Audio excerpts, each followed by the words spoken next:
आज की क्लास में अपन पढ़ेंगे प्रीपोजिशन। प्रीपोजिशंस टॉपिक अपने आप में बहुत ही इम्पॉर्टेंट है।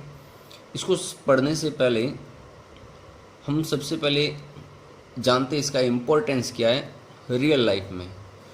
तो रियल लाइफ में प्रीपोजिशंस का बहुत ही ज़्यादा इम्पॉर्टेंट है, स्पेशली स्पीकिंग के अंदर। अगर आपको गुड स्पीकर बनना है, ठीक है, तो उसके लिए आपको 3 चीज़ें इंग्लिश ग्रामर के अंदर आना बहुत ही ज़रूरी है। उस पर स्पेशली थोड़ी बहुत कमांड होनी चाहिए, आपको नॉलेज होना चाहिए उस चीज़ का। First tense, the second modal and third prepositions. Tense आपको ये पता करते हैं कि कहाँ पर मुझे किस तरीके से बोलना है, ठीक है। प्रीपोजिशंस मॉडल से आप बहुत सारी चीज़ें, आप शॉर्ट एंड स्वीट में खूब सारी चीज़ें आप डेली रूटीन में मॉडल का यूज़ करके भी आप सेंटेंस को बोल सकते हो। फॉर एग्जाम्पल्स, मैं ये कर सकता हूँ, आई कैन डू इट। तुम ये नहीं कर सकते, यू कांट डू इट, ठीक है।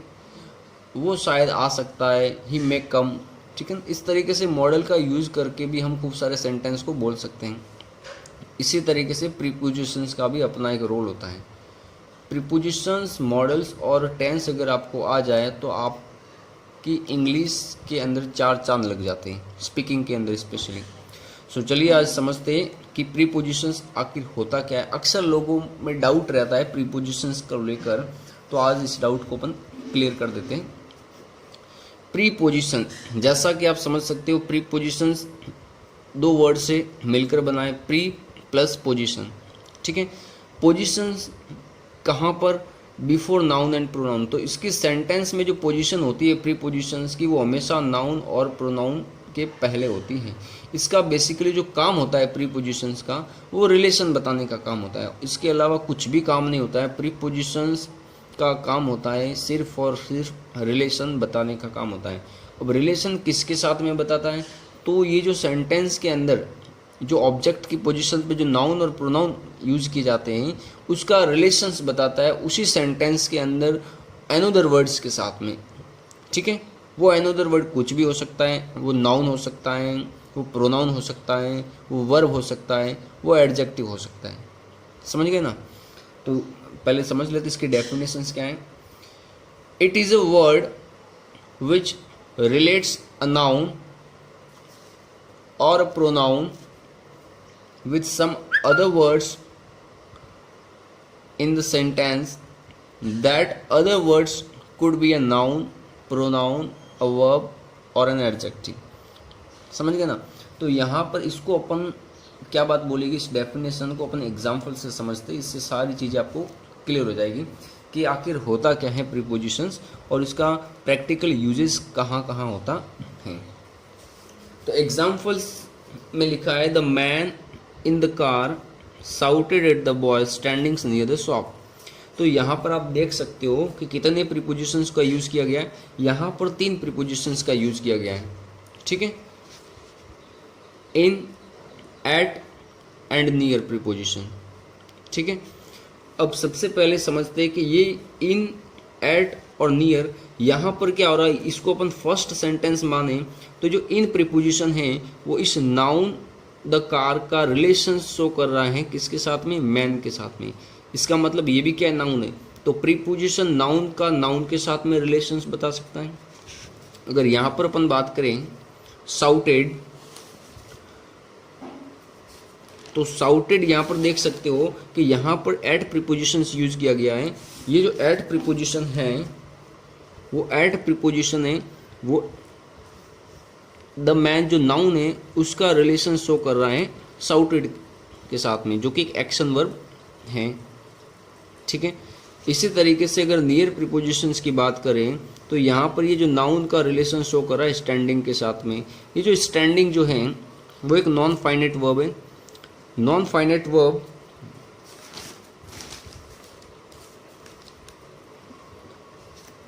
हालांकि यहाँ पर जो स्टैंडिंग वो है वो एज ए प्रेजेंट पार्टिसिपल की तरह काम कर रहा है, और यहाँ पर इसका जो मेन रोल है वो डिस्क्राइब करने का काम कर रहा है। तो वो डिस्क्राइब किसको कर रहा है, स्टैंडिंग, ये डिस्क्राइब कर रहा है बॉय को कि वो कहाँ स्टैंड कर रहा है, शॉप, नियर द शॉप, ठीक है ना।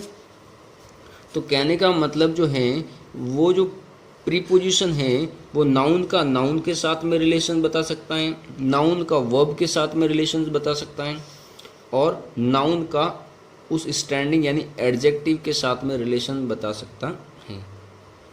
ठीक है, अब यहाँ पर अगर अपन बात करें तो कि इन प्रीपोजिशंस की बात करें तो यहाँ पर इन क्यों यूज़ किया गया, तो इन का यूज होता है बेसिकली अपन एरिया और रीजन्स को इंडिकेट करने के लिए यूज करते हैं कि the man in the car. इसका मतलब ये हो रहा है कि जो कार एरिया है उसके अंदर ये जो मैन है वो इंक्लूडेड है, उस कार एरिया उस रीजन्स के अंदर मैन क्या है, इंक्लूडेड है, तो यहाँ पर इन प्रीपोजिशंस का यूज होगा।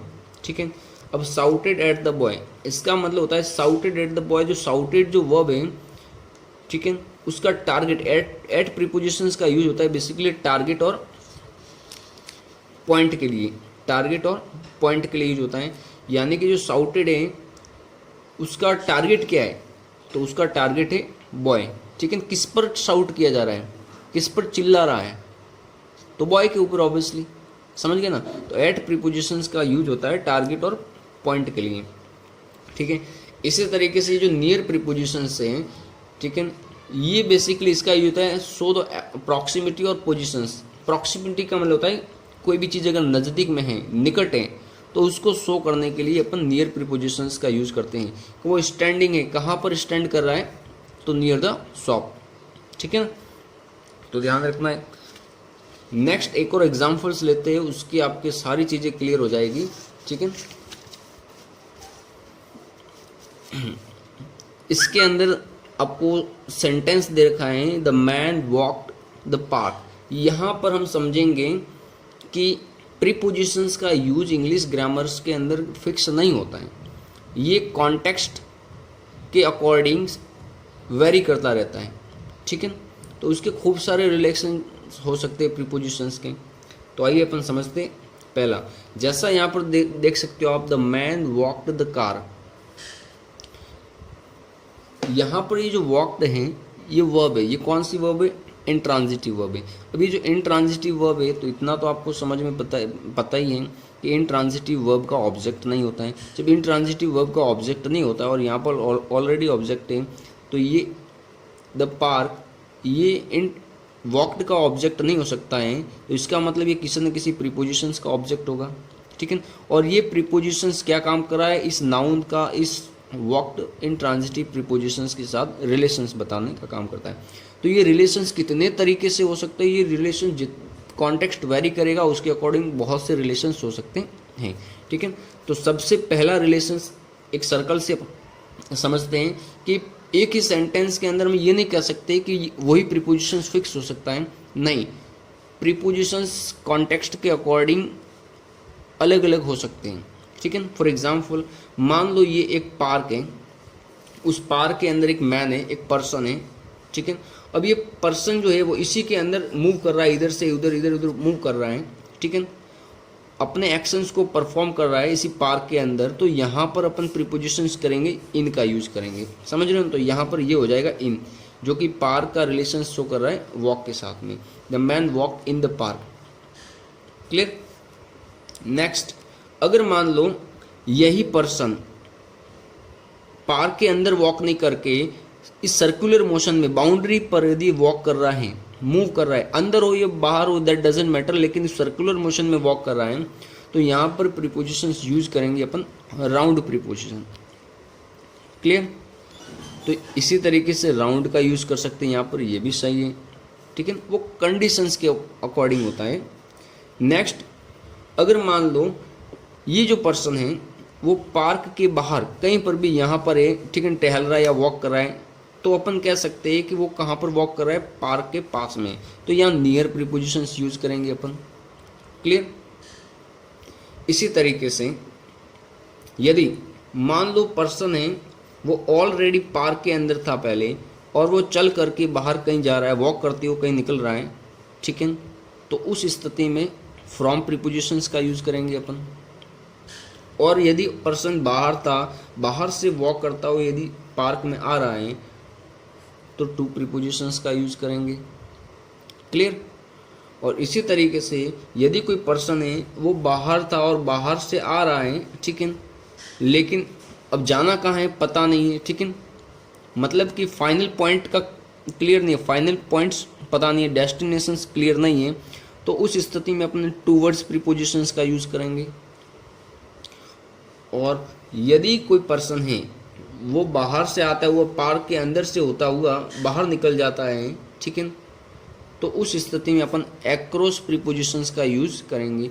तो आप देख ही सकते हो कि एक ही सेंटेंस के अंदर प्रीपोजिशंस कॉन्टेक्स्ट के अकॉर्डिंग वेरी कर रहा है, मतलब जितने रिलेशंस होते हैं, ठीक है, तो उतने प्रीपोजिशंस होंगे। समझ में आया ना? तो कहने का मतलब इंग्लिश ग्रामर में अक्सर अपन कहते हैं, जो डाउट रहता है हमारे कि प्रीपोजिशंस फिक्स होता है, नहीं, ये बिल्कुल गलत है। इंग्लिश ग्रामर में पूरी दुनिया में सब फिक्स हो सकता है, लेकिन प्रीपोजिशंस कभी फिक्स नहीं होता है। ये कॉन्टेक्स्ट के अकॉर्डिंग वेरी करता है, ठीक है, जितने रिलेशंस होंगे उतने प्रीपोजिशंस होंगे। क्लियर? सो आज की क्लास में इतना ही। आज की क्लास में हमने अच्छे से पढ़ा डेफिनेशंस को कि क्या होता है प्रीपोजिशंस।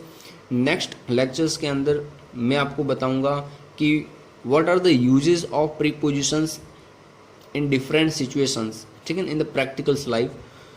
तो अगर आपको मेरा वीडियो अच्छे से अगर आपको पसंद आया हो तो सब्सक्राइब करें चैनल्स को, लाइक करें वीडियो को, और अधिक से अधिक अपने दोस्तों, ग्रुप, व्हाट्सएप, इंस्टाग्राम्स पर शेयर करें, ताकि वो इस जो मैंने पहल चलाई है ऑनलाइन एजुकेशंस को, ठीक है, तो बाकी लोग भी इसका फ़ायदा उठा सकें। सो आज की क्लास में इतना ही। Thank you so much. Bye bye, take care, सबा खैर।